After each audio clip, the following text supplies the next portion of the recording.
Hello, and thanks for coming along to And We Have an Office Dog, the digital agency podcast where we talk to agency owner-directors and learn more about what makes them tick. From the things that make them similar to the things they'd rather have known sooner, where they've had success and where they've learned some hard lessons. All will be revealed with your host, Chris Simmons, the agency coach, and he'll be talking to a different awesome agency person in each episode, asking them 4 questions and seeing where the conversation takes us over the next 25 minutes. Okay, so let us begin. Over to you, Chris. Thanks for your server, Guy. And on the podcast today, we've got Steve again for another year. Hello, Steve. Not too bad, not too bad. I was just, we were just updating ourselves on our snowboarding escapades, and now I want to go back again. Yeah, well, it snowed again, so it was looking a little bit patchy, but it's I think the Alps are looking good if we get a chance, but maybe next year. Yeah, I'm going to keep the diary open, should we say, just in case. So thanks very much. This is the second year you've been in on the podcast. So for anyone who's been a bit naughty and hasn't listened to your original podcast, do you want to give us a bit of an intro to who Steve and who Push are? Sure. I'm sure they haven't been that naughty, but I'm Steve Hyde. I founded Push with Ricky Solanki back in 2007, and we are a digital marketing agency, like many others that you'll be speaking to. Our specialism originally was in paid advertising, which we really focused hard on in 2012, and we had a big growth period from 2012, all the way up to 2020, and we'll talk about what's happening and where we're at. And you've been you founded when the agency started. You founded it with Ricky at the same time, isn't it? You both came in at the same time. That's right. Yeah. So you've had a nice long stint with a co-founder, and you learned each other's ways around things. So when we last spoke, you I think, if I remember rightly, you'd only recently just won an award, and we talked about that, but what's happened in the last year since we've spoken, and in the agency in particular, and how have you guys adapted to the changes? Okay, so we've had a really good year from the point of view of rebuilding and restructuring for the future. So what does that mean in real terms? So our core service, which was always in paid advertising, I guess particularly in Google, we've looked to try and divest it out of that and focus on other services. But it's partly because out of necessity, but a big part of it has been client led. Now, clients have been we have been asking for services like SEO, like our ability to build creative assets.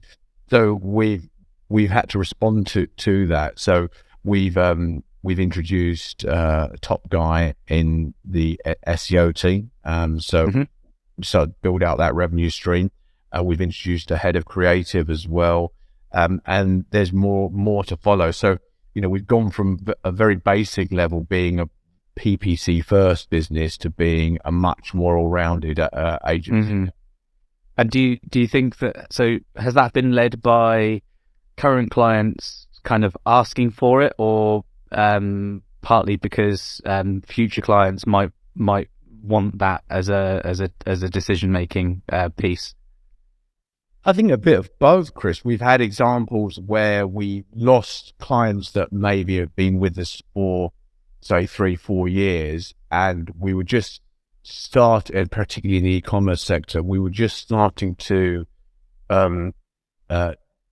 see that the results that we'd been getting weren't at the level we wanted them to be. They were doing everything we could on paid, particularly on Google, and I think in some cases we were talking to them about, for example, building better creative assets to help us on social, or having the conversations around SEO, but that we just hadn't got to that point. So it has been led by client or prospect interest. It's been led by our team, and it's a decision we took, to give some perspective. It's a decision we took in the spring of last year. But it's taken 9 months to kind of like to get the right people in place to lead those changes, and now we're in place. So now we're very much in the position where we're driving that agenda with clients and prospects. And is it after a good amount of time running almost PPC focused, has it been? Is there anything that you kind of like realised that's easier or more difficult than you'd expected because of adding these additional services? I think I would say two things. One is there's more margin per se in SEO than there is in pure PPC. That's number one. Number two, I see you smiling there. Yeah. Number two, the kind of creative element of what we're doing. So we're very involved with TikTok as an example. So it's just a lot of fun as well. Yeah, we're having fun with stuff, and the nature of the kinds of people that we employ or need to employ in the future changing in a more fun, consultative direction as well. I must say, I've been watching the TikToks. I can't remember the name of the person that you've got doing most of those. Shannon. They're most of them, obviously, they're jumping on other trends and doing all that sort of stuff. But there's a really cool kind of creative aspect to it. And I think if you're looking to that kind of age range for your next round of hires in the future and things like that, that's a platform where you're going to find people. And yeah, and then we found out recently that the highest converting age group on TikTok is my age. It's over 50s. So it's that phrase we've said before, TikTok ? Remember when you thought WhatsApp was just for kids? Well, it's cohorting just like everything else has done. Yeah. It's I made the happy mistake of liking quite a lot of your content on TikTok, and now every time I turn TikTok on, I see your guys. Likewise, don't worry. Oh yeah, but yeah, I think those are the sorts of things which are really key, like new emerging elements in the industry. What other stuff have you seen in the last 12 months since we last spoke that's really kind of changed? What's emerged that you guys have thought, what's the next thing that you've got a question mark on, maybe?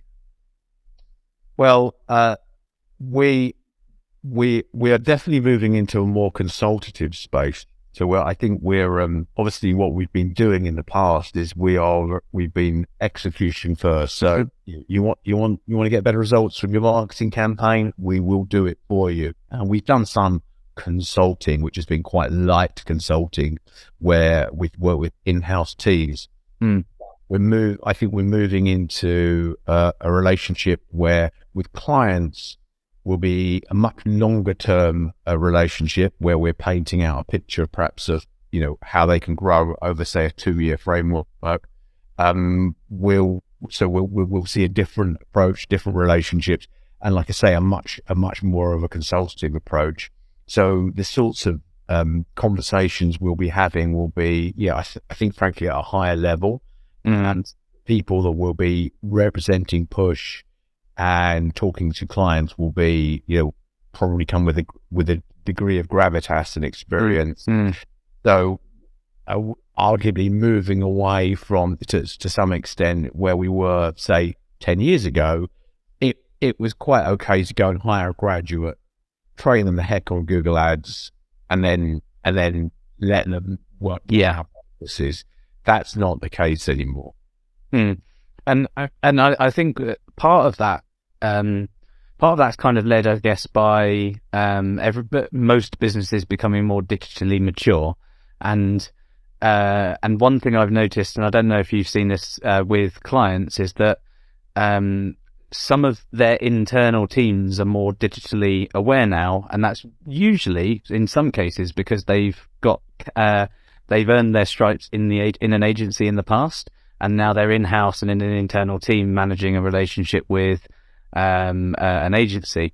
And most of those cases where I've seen, it's either gone heavy on the delivery or heavy on the consultancy, and the larger the client and the more mature the client or the business, from a technological maturity point of view, the more likelihood is that they want you for your brains.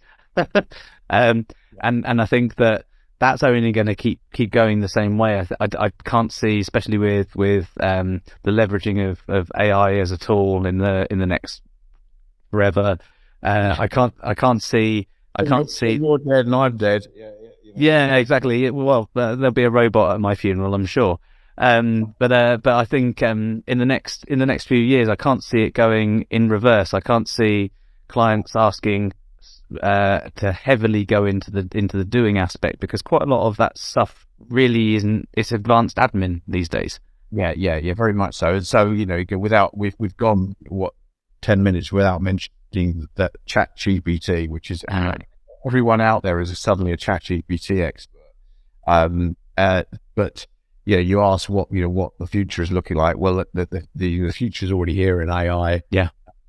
I've just I'm going to put something up on LinkedIn today, which is an old post of an old presentation we did back at Google in 2017, where there's some AI being used, which is very similar to the sort of results that you're now seeing from. Yeah. I not to go too far into that rabbit hole, but any kind of language-based AI model, it can only, as clever as they can be, and as clever as GPT-4 is and things like that, they're still a language-based model. So if you look back, I was trying to remember the name of it, and you might remember it. It was back in 2003, 2004. There were like online chatbots that you could have like fake conversations with, and I can't remember any of the names of them, but they were, you would just, as a kid, I was just chatting randomly away to these things, and the answers were short because the computing power required was quite a lot, but it's still language based, so it's not that much more complex. There are lots of complexities, but it's an evolution of that kind of thing. As long as you're sticking with language based models and things like that, then it can only really be used as a tool. Stick that into something which can make decisions, goodbye everybody else, I think. Yeah. So those listening to this, have a look for Google SoundHound and look at the video on YouTube from about 2016-17 SoundHound demo, and you'll see something which was incredibly advanced for its time.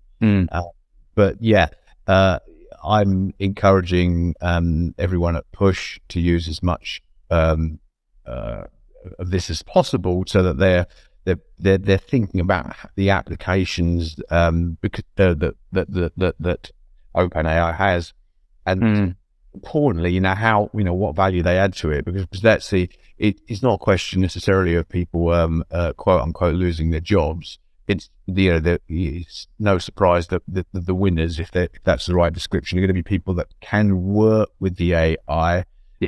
Their advantage, that understand how it works, and you manipulate it, use it, and so on. And we're seeing that. You're seeing that, and there's some great examples and great practices coming through. Yeah, it's a tool to act as a collaboration companion type thing. And your SEO guys will probably be just as aware of the monotony as some of the PPC guys in the olden days, when you used to kind of very manually build PPC campaigns, how hard and soul destroying it is to write 10,000 versions of something which are all very slightly different variations of the same thing.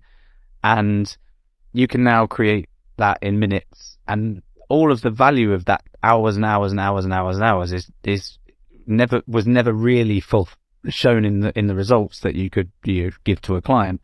The actual secret was the composition of those things. And if you can get a robot to do 80% of the heavy lifting on a very clever 20% of thinking, then you're leveraging quite a lot. Absolutely. So in the last year, obviously adding to the team in terms of different service lines, developing those revenue streams and things like that. What's happened to you, Steve, in the last year? Sort of professionally, personally, how have you evolved in the agency world? Well, I've certainly had to get back to some of the kind of core skills that I have, which is about storytelling and selling and so on. I sometimes think that's all I can do, is actually just look at something differently and try and paint a picture, tell a story in a way that businesses, CEOs, leaders, other people, and that's the bit that I do well. So I've been more involved in some of the sales pitches, not necessarily leading them, but just taking a view at them. We've seen as clients have needed more from us. Surprisingly, we've gone from having what were like a 20-page pitch when in the old days of PPC only, to having just bolting everything in. And so I've had to come in and look at those pitches and really think about how we structure the story so that you don't have, here's the first 30 pages on Google page, and then here's the next 20 pages on Facebook, and then on TikTok, and then on SEO, then on CRO. So it's trying to build a coherent story. So that's one thing I've had to do. And I've enjoyed doing that, and I'm enjoying being more involved in that area. I'm also responsible for the culture at Push. So that kind of the buck stops with me there. If we have a crappy culture, it's on me. If it's a good culture, I'll probably try and take the credit as well. But it is the probably, as all agency cultures took a bit of a kick in during COVID. COVID years, which are now behind us, I believe, because people couldn't feel the culture because they're all working from home permanently. And then we also, anyone that joined in that period, never got to feel what the company was like.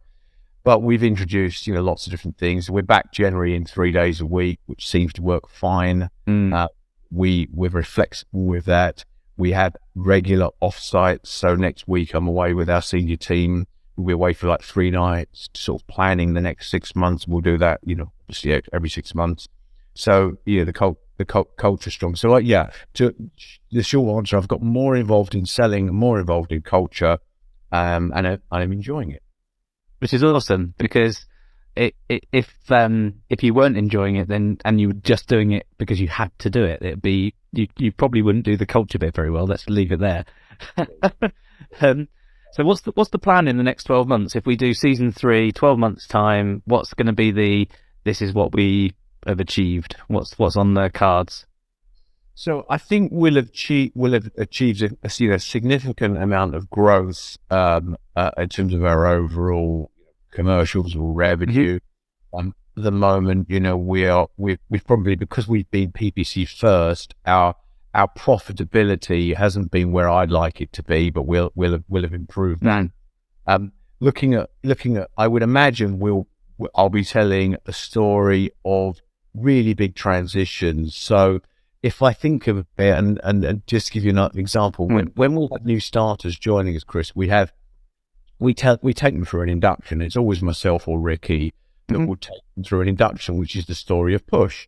And we break it down into chapters, and within those chapters, there are kind of a couple of pivotal moments like any business story. So one of them is in 2012, where we decided we were doing everything. So if we started in 2007, and like a lot of businesses, when you start, you take everything. Someone says, you say, yeah.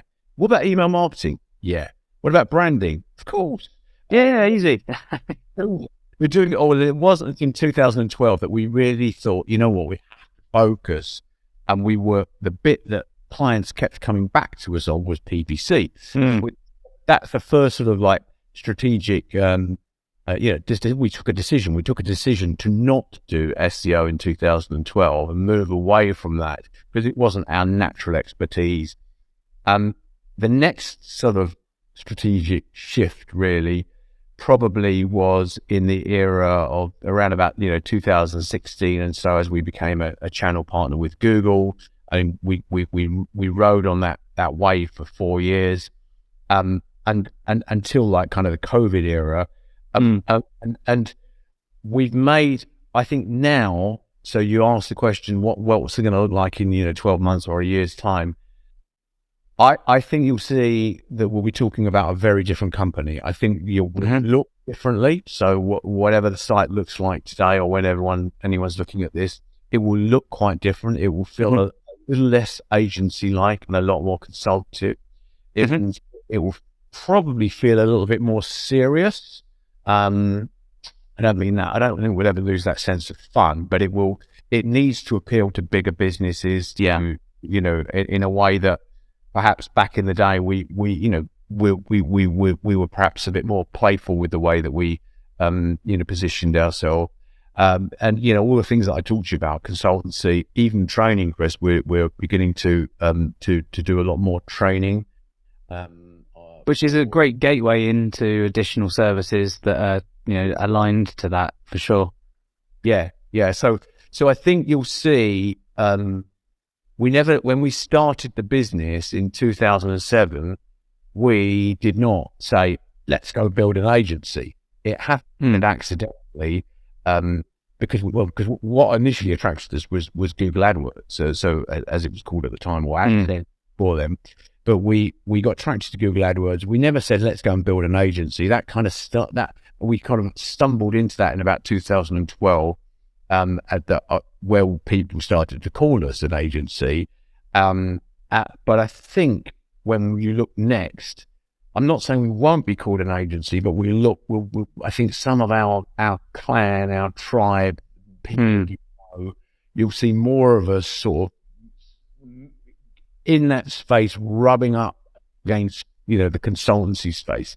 I think that will happen inevitably. I'm beginning to see people making it feels like a natural transition for businesses that are quite mature like yours to, not to say to approximate a WPP style type model, but it seems that the split is happening in quite a lot of senses. Some are always going to be relatively small, niche-ish agencies that are doing quite a lot of delivery as well as some consultancy stuff. But the further along that consultancy angle you end up, the more you end up in like a management consultancy land, and that's where you'll be in the same room with other people who offer those services, but in different departments, I guess. Yeah, very much so. And if I look at the skills that the team will need, we've been saying this for some time, that the technical skills have been a key focus that we've trained on, but we've been trying to build up commercial skills, commercial understanding, management skills within the team. And I think they'll come to the fore much more. So I think you'll see us much more in that space. I'm confident we'll be, playing well there. We've got some good plans in place and some good leaders that can take us.